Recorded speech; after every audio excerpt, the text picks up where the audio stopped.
Hi, I'm Jillian and welcome to the show.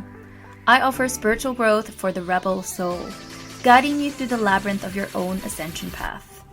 This show is for the rebel souls that challenge the status quo, those that crave authenticity in every single aspect of their lives, that desire to embrace their uniqueness, follow their passions, connect to their soul and live according to who they truly are, even if that means having the courage to go against the grain or the norms of society. If that's you, my spiritual soul seeker, rebel warrior, then this is the place for you. On this podcast, we speak about everything from spirituality, sexuality, conscious relationships, business, and literally everything in between. So if that's your jam, then stay tuned. And go on, be a rebel and subscribe. You know you want to. In today's episode, we are going in. No fluff, no filters. So let's talk about why so many psychics, mediums, healers, coaches, people that do deep level soul work have a history of childhood trauma. Yep, that is right. Told you we're going in. No filters, no fluff. Abuse, neglect, emotional chaos. You know, the kind of stuff that doesn't just leave bruises, like it literally leaves imprints on your nervous system and opens up these gifts and a path that you probably didn't ever ask to walk through. I mean, on a soul level, you did, but on a conscious level, you probably didn't want to. So this episode is for you if you've ever wondered why you feel everything, even when you don't want to, why you've had visions, dreams, or knowings since you were little, why you're drawn to healing and intuitive work, even though you doubt yourself, even though it scares you at times, or why you just can't seem to fit into the world in the way that others seem to, and why so many of us feel called to help other people walk the same path that we had to navigate alone. So, a lot of people do awaken their own psychic, intuitive, and healing gifts through practice, through study, through soul development, right? That is absolutely a key part of this journey, right? And this is why I've created the Rebel Psychic School specifically, plus all of my other teachings. But some of us, we also get cracked open very, very early, you know, not by choice, but actually by circumstance. Because when a child grows up in an environment where they don't feel safe, they learn to survive by becoming hyper aware. So let's say you grew up with a parent that was emotionally unavailable or emotionally unpredictable in some way. You know, one day they were warm, the next day they were cold or like just cruel, you know, and this can happen often just with emotionally unregulated adults or, you know, or those that suffered addiction or anything like that, right? As a kid, you had to learn how to read energy shifts instantly, right? You became so attuned to tone, to looks, to body language, you know, not because it was like spiritual, but because it was literally for your own survival. Because, you know, if mom or dad or whoever, whatever adult or whoever was in your life was about to explode or someone was about to ghost you emotionally, being able to feel it coming gave you a sense of control, right? That hypervigilance, that like emotional tracking, that sensitivity, you know, it feels like anxiety at first, but underneath is actually raw intuitive intelligence. So as a kid, you learn to read micro expressions, right? You learn to feel the tension in the room before words were even said.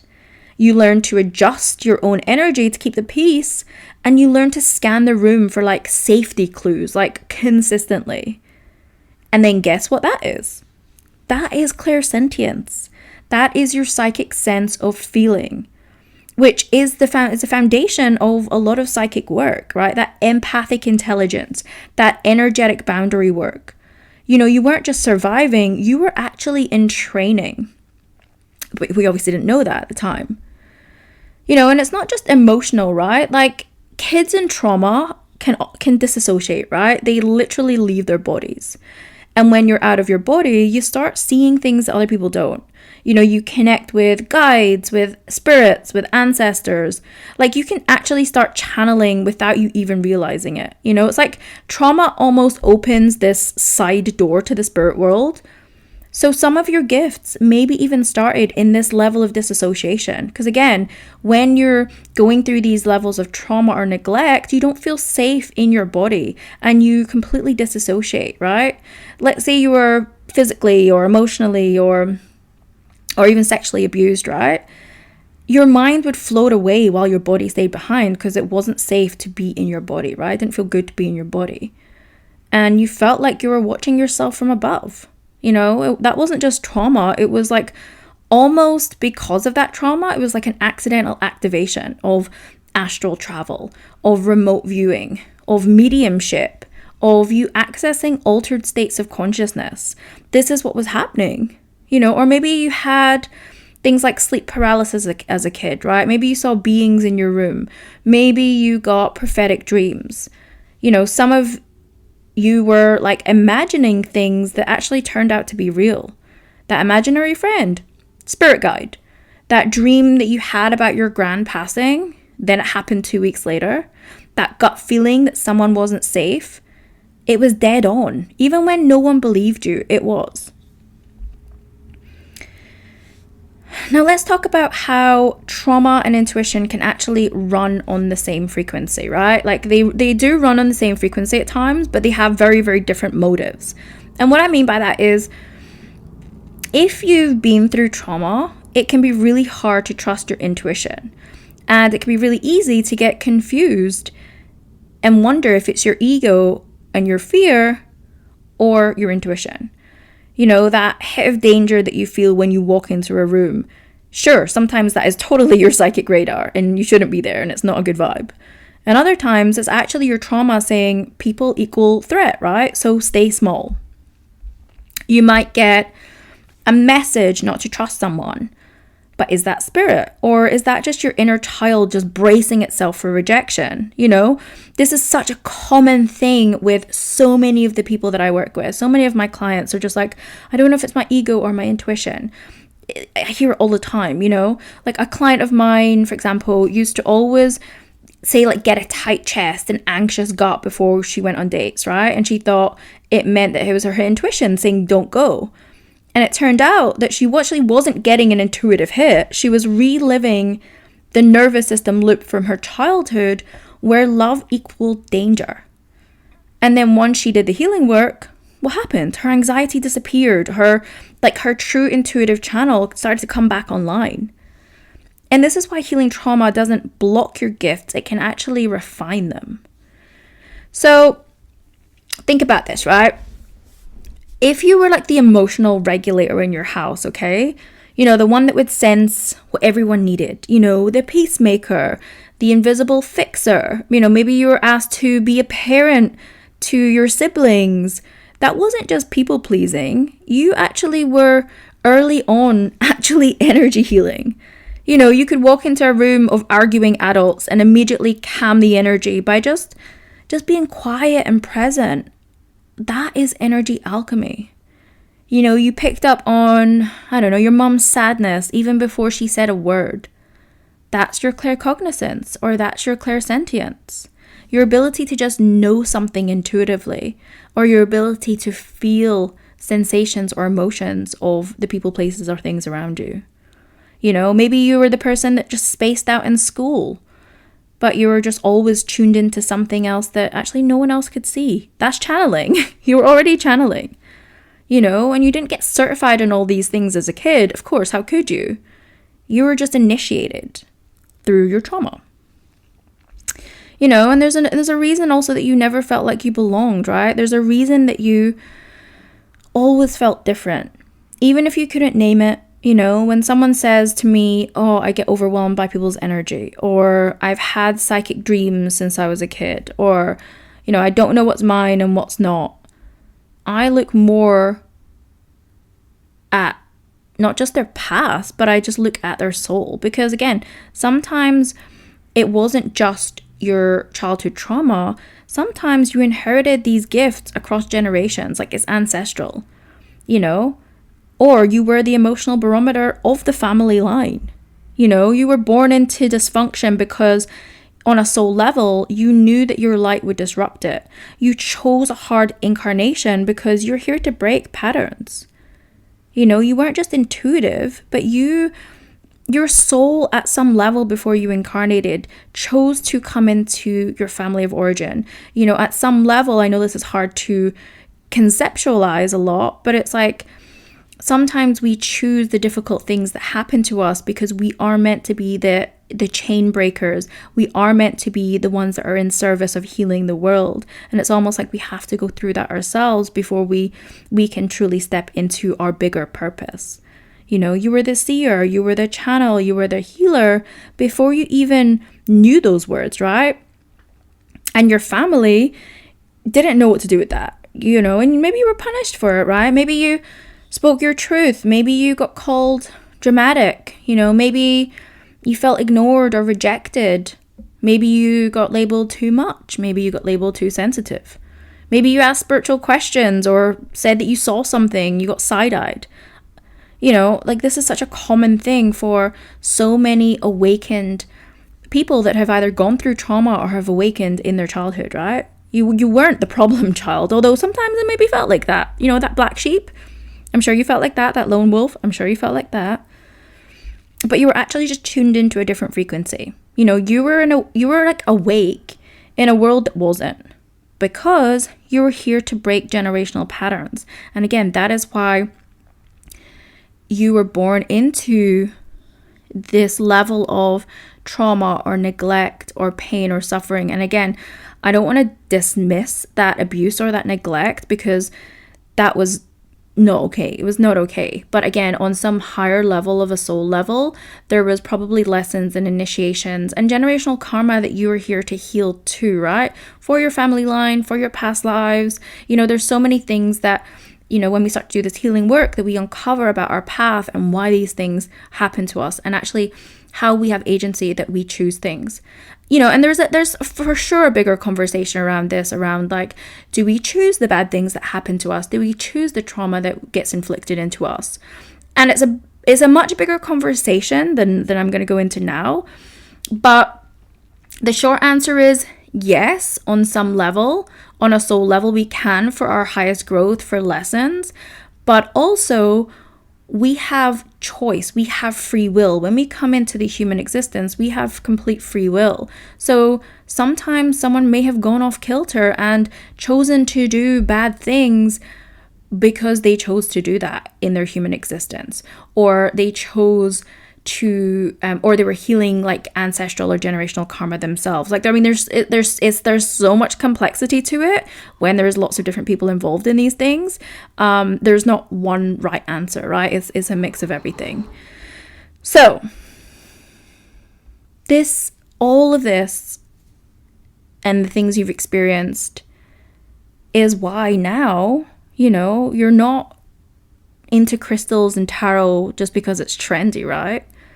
You're not into healing just because it's like the trending cool thing to do. Like, oh, everyone's in therapy, everyone's healing, you know?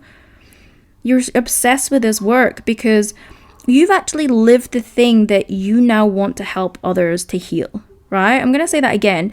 You have lived the thing that you now want to help others to heal. You know, because you learned to self-soothe yourself before you could even speak, right? You probably journaled to like spirit when you were 12 years old. You know, maybe you held your crying sibling when no one else was around or no one else did. You know, maybe you were like the emotional safe space for your friends, even when you felt like you were falling apart. You know, because you didn't just find this work, you actually became it. And now, like, you are so here to reclaim it on your own terms. You know, and here's where it really gets beautiful, right? Because once you've done that work to heal those early wounds, once you've started integrating your gifts and grounding into safety, something changes. You know, your intuition sharpens, your channel opens, you start receiving downloads like in such a clear way that you can trust. You start trusting what you hear, what you feel, what you know. You're not confusing it with your ego, your fear, your trauma, and, realizing that it's a trauma nervous system response. You're actually trusting that it is your true channel of intuition, and you realize like, oh, I'm not like just intuitive because I've been through my trauma. I'm actually intuitive because I'm actually here to help others heal, right? And, the trauma then turns into your purpose, like, that phrase, pain into purpose.